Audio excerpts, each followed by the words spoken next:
Senior year, I randomly decided to visit a friend in China. I bought the ticket 3 weeks before I was supposed to leave, and then I got sick with the flu for a week. I had to apply for a visa.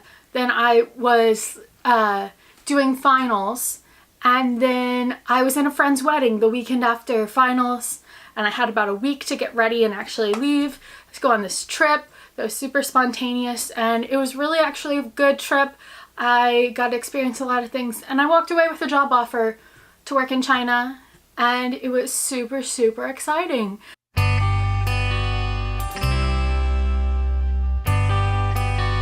Hey guys, it's Victoria.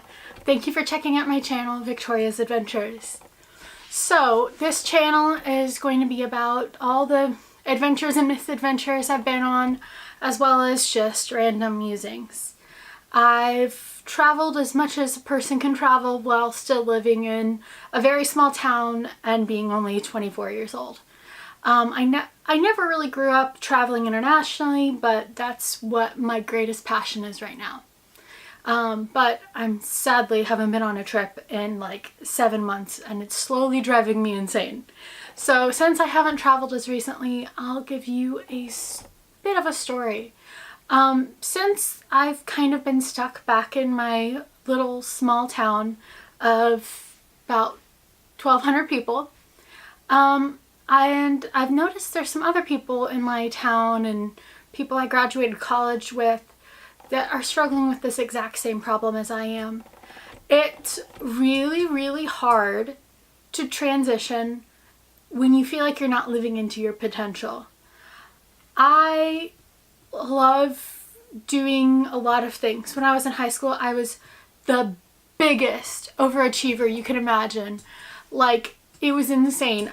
If I got an A-, I would go out of my mind with like concern about my future. Am I going to be able to get into a good college? Am I going to be able to really succeed in life? Am I going to be able to leave this small town and explore the world? I also did all the extracurriculars that a person can do when they're extremely unathletic. I did theater, I did choir, I did FCCLA, I was a volleyball manager. I was doing everything. I get in the grades, and I was so on top of it.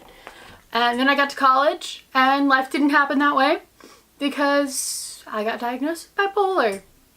Happens to the best of us. And so college wasn't the best grade-wise, but I mean, I graduated in 4 years on time and like everything else.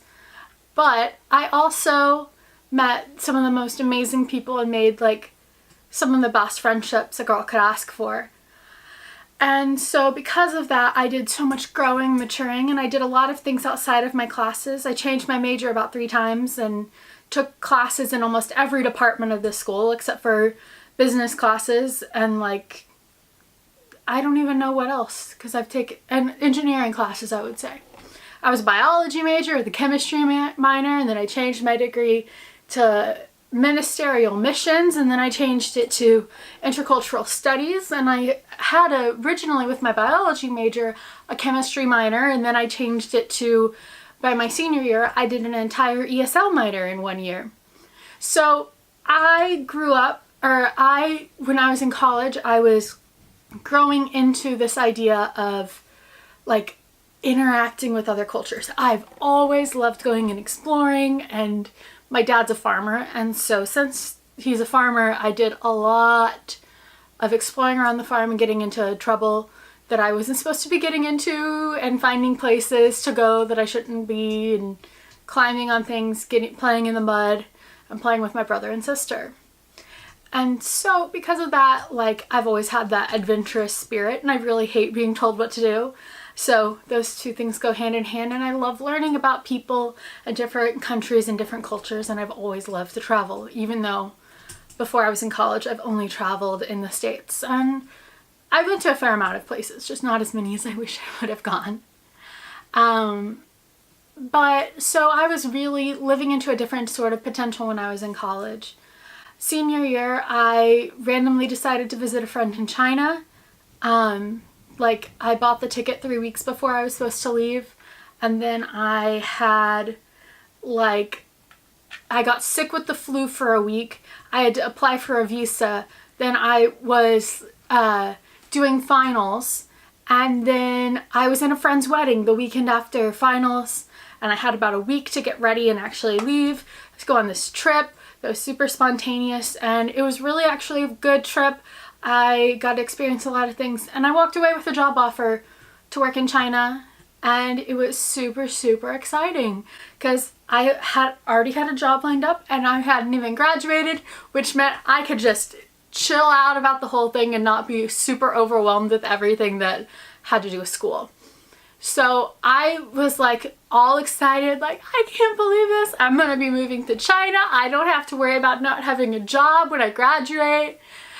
And I was so burnt out on school, it was ridiculous. Like, showing up to class was like the most ridiculously difficult thing to do. But it was really good for me to try and maintain that and to graduate on time with my degree from Olivet Nazarene University. And then as this progressed, I got to go to China and I moved there, and my brother helped me move. We went through Europe for a week and had the craziest adventures and misadventures, which I'm sure I'll talk about in a future video. And so it was just very interesting. I lived in China for a year, and it was the most stressful, chaotic, high energy year that I was super into. I was a kindergarten teacher. I taught all these different grade levels, and I taught high school English and like all these different things. And so it was just a very growing year. I was out of my comfort zone a lot, and I've learned a lot.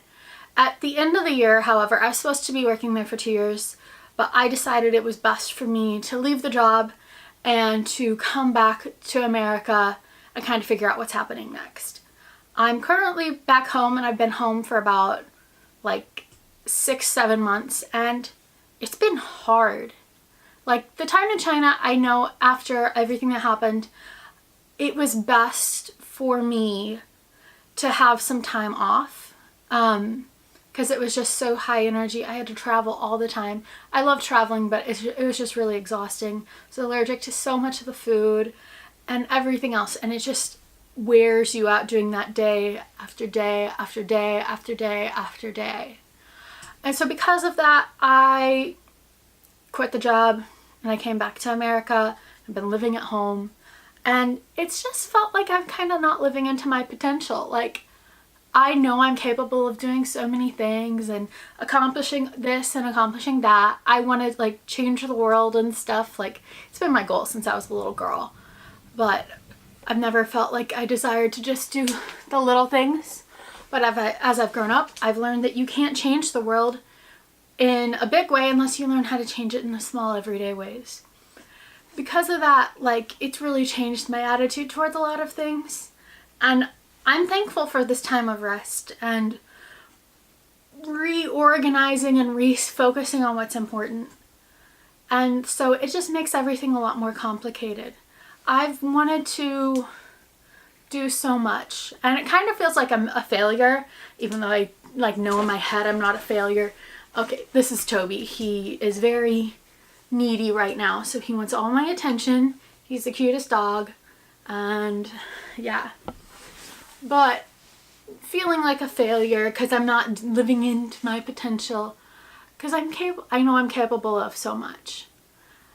And because of that, it makes it a lot more complicated just taking a break and being back home and interacting with my high school classmates. And I never thought I would move back here because there's not really many jobs. There's not really much potential here.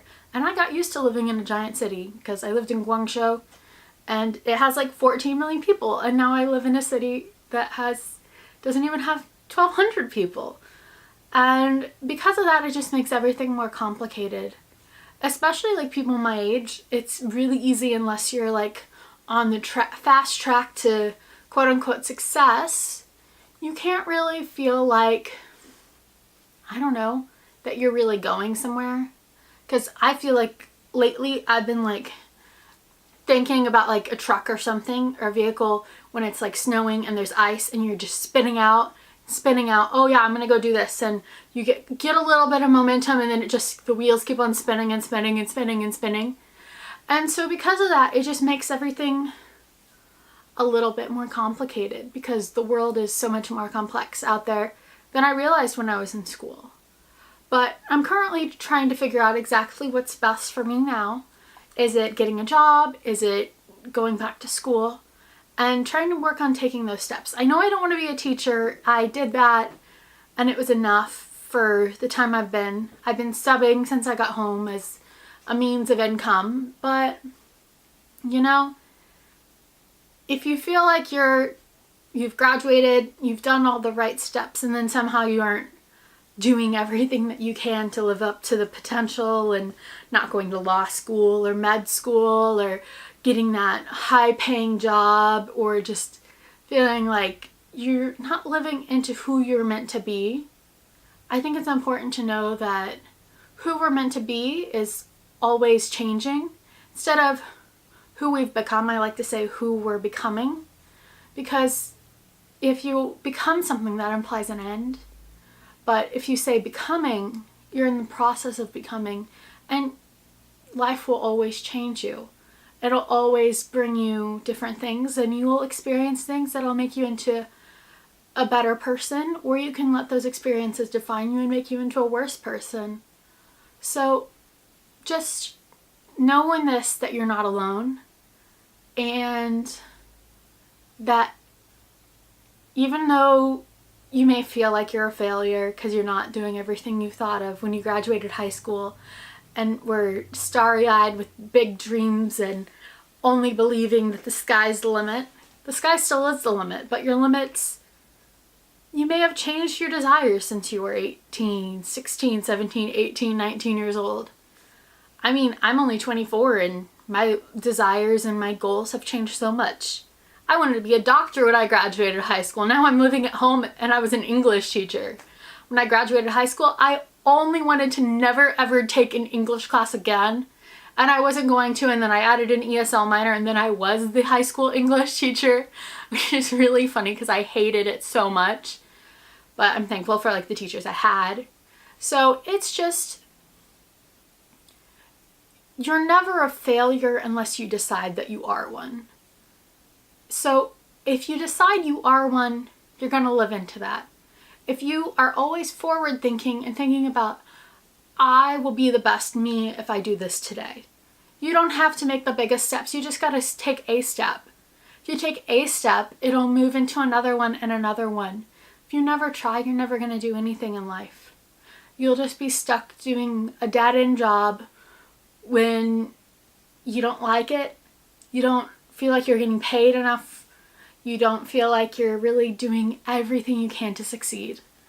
So if you know what you're capable of, work into that, lean into that. But if you don't get there immediately, that's okay. I'm not where I want to be right now, and I'm okay, or as okay as I can be. So you're not alone, and if you feel like a failure. You're not alone if you may think you're a failure, but you know deep inside that you're not. Because everyone is capable of succeeding. It's just a matter of how hard you want it, how much you want it, and how hard you work for it. So, yeah.